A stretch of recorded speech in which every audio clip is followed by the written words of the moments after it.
नमस्कार, अस्सलाम वालेकुम, सत श्री अकाल, जय झूलेलाल।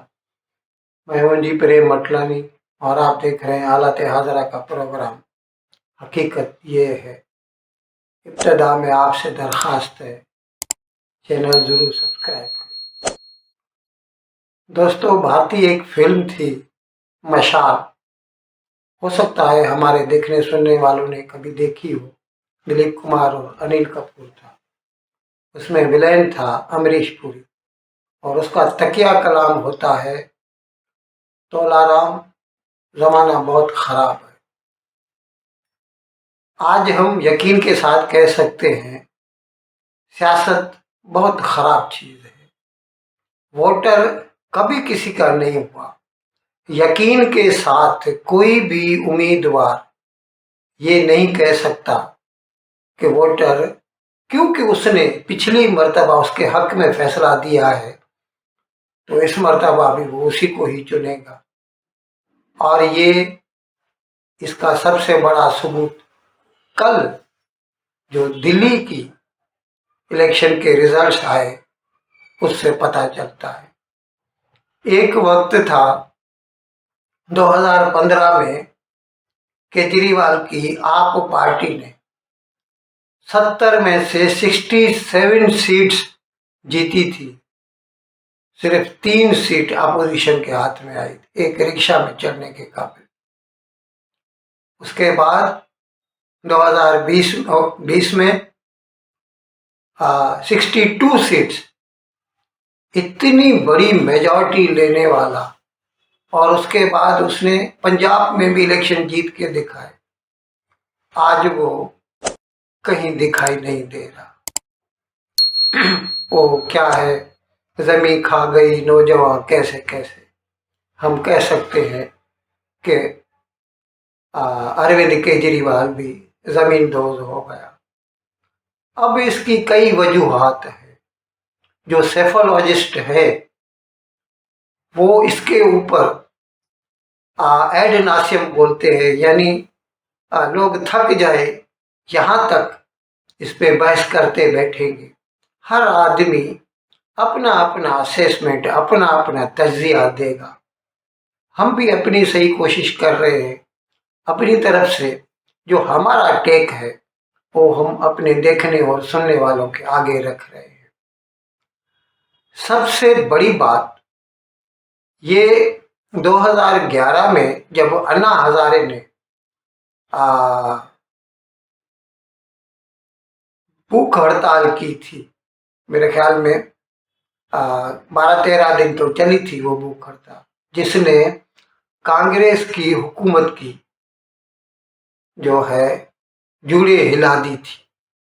और उसके बाद कांग्रेस का बर्बाद होना शुरू हो गया था। हकीकत में ये किया धरा सारा अन्ना हजारे का था, लेकिन उसका फायदा अरविंद केजरीवाल ने लिया। वो वहां पे उसके साथ बैठा रहा और उसकी एक एनजीओ थी, इंडिया अगेंस्ट करप्शन, और वो ये लोगों के दिमाग में बिठाने में कामयाब हो गया कि वो करप्शन के खिलाफ है। और क्योंकि कांग्रेस जो है वो करप्ट है, इसीलिए लोगों को अरविंद केजरीवाल को वोट देना चाहिए। और फिर 2012 में उसने अपनी पार्टी बनाई, अन्ना हजारे। अन्ना हजारे को लालच नहीं थी, इसको लालच थी। ये लालच की वजह से ही बैठा था उसके साथ, और फिर उसको छोड़ के उसने अपनी पार्टी आम आदमी पार्टी बना ली। और उसने जिस किस्म के वादे किए या जिस किस्म का इम्प्रेशन लोगों के दिमाग में खड़ा किया कि वो कैसा आदमी है, सर पे मफलर रहता और ऐसा लगता है जैसे बॉय नेक्स्ट डोर, जैसे कहते हैं हम, अमोल पालेकर की फिल्में देखी होंगी, बिल्कुल वैसा ही। यानी कोई भी कह सकता है कि ये हम में से एक है। और उसने तो इस किस्म की बातें भी शुरू कर दी, मुझे रहने के लिए बड़ा घर नहीं चाहिए, मैं 2 BHK के फ्लैट में रह लूंगा। दिल्ली का चीफ मिनिस्टर 2 BHK के फ्लैट। मुझे गाड़ी नहीं चाहिए, मेरी अपनी वैगन आर है, मैं उसमें ही आया जाया करूँगा। लेकिन जब वो सचमुच का वजीर आला बन गया तो उसके रंग ढंग ही निराले। और फिर आई कोरोना 2020 में। कोरोना आई तो जो स्टेट गवर्नमेंट थी और उसका जो हेल्थ डिपार्टमेंट था, उसकी जो भी कमजोरियां थी लोगों के सामने आ गई। बजाय इसके कि केजरीवाल उस वक्त लोगों के लिए ज्यादा बेड, ज्यादा डॉक्टर, ज्यादा ऑक्सीजन के सिलेंडर की ब्लैक मार्केटिंग हो रही थी दिल्ली में, खान मार्केट में हम देखा करते थे टीवी पे। उस वक्त इसको याद आता है कि दिल्ली का जो एक्साइज जो रिजीम है उसको चेंज किया जाए और शराब को आम कर देना चाहिए। अब ये तो केस है उसके खिलाफ, हम इसके लिए अपनी तरफ से कुछ नहीं कह सकते, लेकिन इतना हम आपको बता सकते हैं कि इसके ऊपर इल्जाम था कि इसने हैदराबाद की एक पार्टी से पैसा लेकर उनके हक में फैसला किया और वो उनको मोनोपोली दे दी दिल्ली के दारू के डिस्ट्रीब्यूशन की। और इसके लिए अभी वो केस चालू है, वो तो कोर्टें फैसला करेगी। लेकिन अब तक जो कुछ हो चुका है इसमें इसके कई आदमी खुद भी जेल जा चुका है और सिसोदिया और भी कई इसके बंदे जो है आप पार्टी के जेल जा चुके हैं। और कोर्टों ने बेल एप्लीकेशन में यहां तक कहा है कि प्रीमा फेसी दे लुक गिल्टी। भले ही हम केस का फैसला नहीं कर रहे, लेकिन प्रीमा फेसी कहते हैं on the face of it, जैसा दिखाई पड़ता है कि दाल में कुछ काला है, इसीलिए तो इनको साल साल भर जेल में रहना पड़ा। इससे उसका जो ईमानदार आदमी वाला इमेज था उसको बड़ी बीटिंग हुई। अच्छा, उसके साथ अभी भी कहने को लोग कह रहे हैं कि जैसे बीजेपी की 48 सीटें आई हैं, आम आदमी पार्टी की 22 सीटें हैं। इस लिहाज से तो बीजेपी उससे बहुत आगे है। लेकिन वोट शेयर में हम जब देखते हैं तो बीजेपी को 48% है और आम आदमी पार्टी को 45% सिर्फ 3% का डिफरेंस। लेकिन उसकी वजह से उसके हाथ से सीटें चली गई। तो कहां पे गलती हुई? अब लोग ऐसा कहते हैं कि दिल्ली का जो निचला तबका है, जो कि झोपड़ी में रहने वाला, जिनको इसकी जो फ्रीबीज थी, रेवड़ी जिसे मोदी कहता है, उसने फायदा दिया। भाई तुमको इतनी बिजली फ्री, तुमको पानी फ्री, खवातीन के लिए मेट्रो फ्री। तो ये जो फ्रीबीज थी ना, उसमें वो जो बहुत निचला तबका था वो उसने इसका साथ नहीं छोड़ा।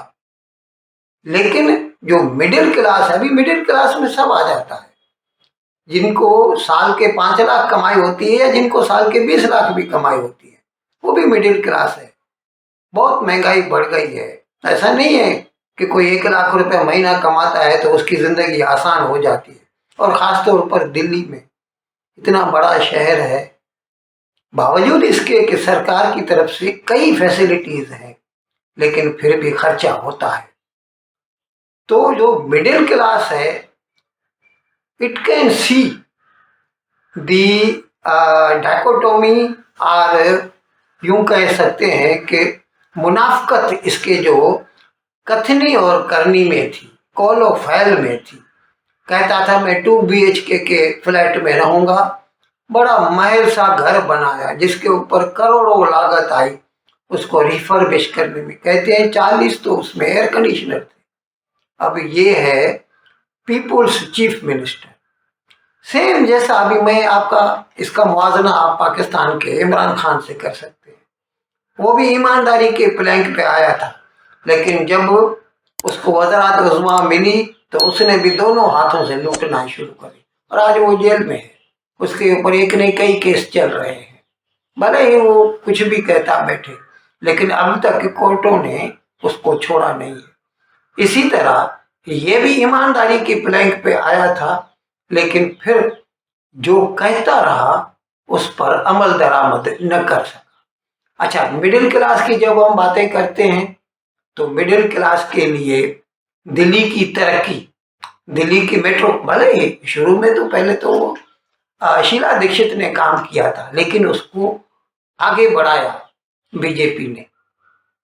और अभी तो नोएडा या गुरुग्राम कहते हैं कि वो तो अमेरिका जैसा लगता है, इतना काम। और चारों अतराफ में भारत में एक्सप्रेसवेज का जाल बिछा हुआ है, नई नई गाड़ियां, रेलगाड़ियां, rapid rail transport system, Delhi से मेरठ तक कहते हैं 40 मिनट में बंदा पहुंच जाएगा, जून में शुरू होने वाली है जो है वो।